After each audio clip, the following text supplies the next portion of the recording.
ইসলাম এবং শরীয়ত বোঝা উচিত। কিছুদিনের মধ্যে হ্যাপি নিউ ইয়ার নাকি 2025 সাল আসতেছে কি আসতেছে না? দেখেন, নতুন বছর আসাটা না আসাটা শরীয়তের মধ্যে কিভাবে পালন করবেন, তাকে কিভাবে স্বাগতম জানাইবেন। একদিন আমরা যদি আতশবাজি ফুটাইলাম, রং তামাশা করলাম, বছর শুরুটাই যদি হয় গুনাহের মাধ্যমে, ইসলাম পরিপূর্ণের মাধ্যমে, তো ওই পুরা বছরটা আমার ভালো কিভাবে যাবে?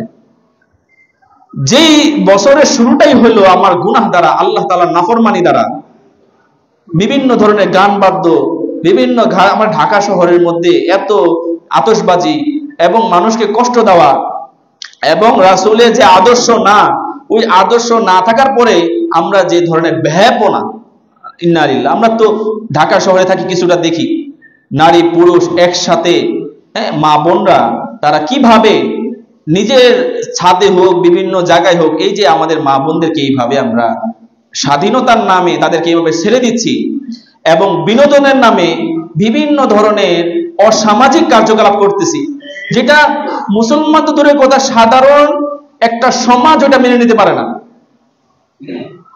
এই ধরনের ব্যয়াপনা। আচ্ছা আপনি বলেন, একজন মানুষ সে যে ধর্মের হোক, যে বর্ণ হোক, তা কোনো মানুষকে কষ্ট দেওয়া, এটা কি কেউ বলে? এটা মানব মেনে নেয়? আপনি ফুল লাউডে গান সাদে বাজাচ্ছেন, পাশে মানুষ মুরব্বী আছে, কত মানুষ আছে, কষ্ট হচ্ছে তাদের, বিভিন্ন আতশবাজি ফুজাচ্ছেন, অনেকে হার্টের রোগী থাকে, একটু যদি এরকম ফোটকা ফোটান, বিকট আওয়াজ হয়, অনেক এরকম অসংখ্যবার দেখা গেছে যে অনেক মানুষ মারা গেছে, হার্টের রোগী মারা গেছে। কাকে দোষ দিবে? চারোদিক থেকে তো সবাই ফুটাইতেছে। আর আমাদের ইসলামী আইনও নাই যে কে এই কাজটা করছে, কার জন্য মারা গেল, যথাযথভাবে তার শাসন করা হবে, তাদেরকে বিচার করা হবে, এরকম মতো নাই। এটা আমাদের দুর্ভাগ্যবশত। এই জন্য আমরা সকলে নিয়ত করি, আমরা এই জমিনের মধ্যে আল্লাহর হুকুম বাস্তবায়ন হয় এমন এক উলামায়ে কেরামকে নির্বাচিত করে এই জমিনে যেন আল্লাহর খেলাফত প্রতিষ্ঠা হয়। আমরা সবাই তৈরি আছি তো ইনশাআল্লাহ? খেলাফত প্রতিষ্ঠা হওয়া প্রয়োজন কি প্রয়োজন না?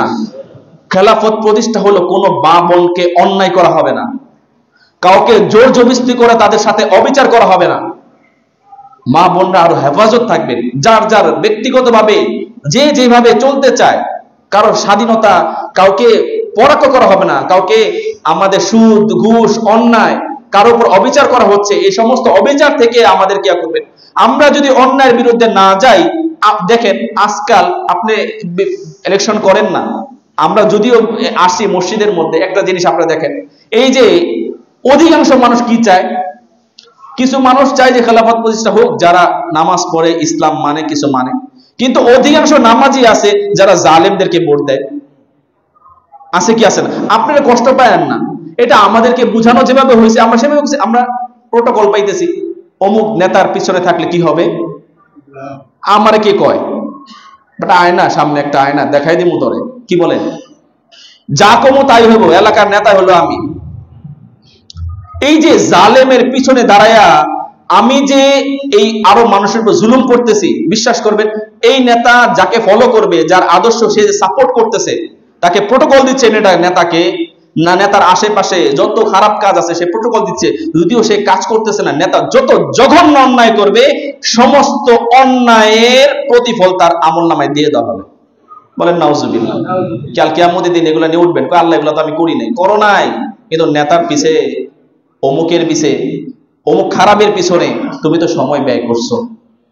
এই জন্য আমরা সমস্ত হেফাজত থাকবো তো, এবং আমাদের অধীনস্থ যারা আছে অন্তত পক্ষে তাদেরকে অনুরোধের সাথে বুঝাই হোক, যেমনি হোক তাদেরকে বলা হোক যে আল্লাহর হুকুম থেকে তারা যদি কোনোভাবেই হুকুমের বিরোধিতা না করে। আর আমাদের তো আচ্ছা বলেন তো, আমাদের ইসলামের সবচেয়ে বড় যে বছর শুরু হয় কোনটা দিয়া?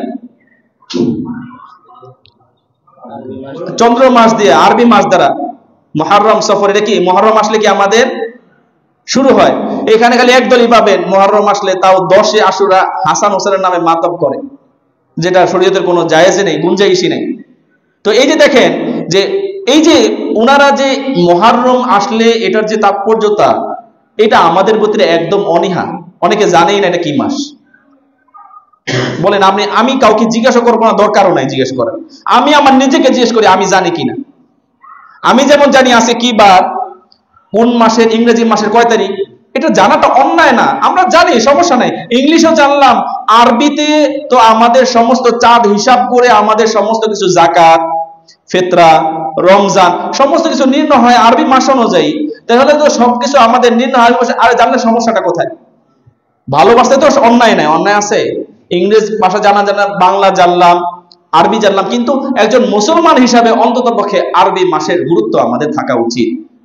এজন্য আজকের থেকে যতটুকু জানার চেষ্টা করবো তো ইনশাল্লাহ। এটার দ্বারা ফরজ ওয়াজিব নসবের কোনো কথা বলি না, আমি যে ইসলামকে ভালোবাসি এটাই তার প্রমাণ। ঠিক আছে না ইনশাআল্লাহ? এই জন্য আমরা এই রাসূলের আদর্শের বিপরীত যে এই ধরনের কাজ, যে রাসূল বহির্ভূত এবং মানুষকে কষ্ট দেওয়া এবং হ্যাপি নিউ ইয়ার বলতে যে জিনিসগুলো সংযোজন হয়েছে, আমরা এটা করব নাকি বর্জন করব ভাই? সবাই তো কে কে বর্জন করবেন? আল্লাহ তাআলা সবাইকে কবুল করুন।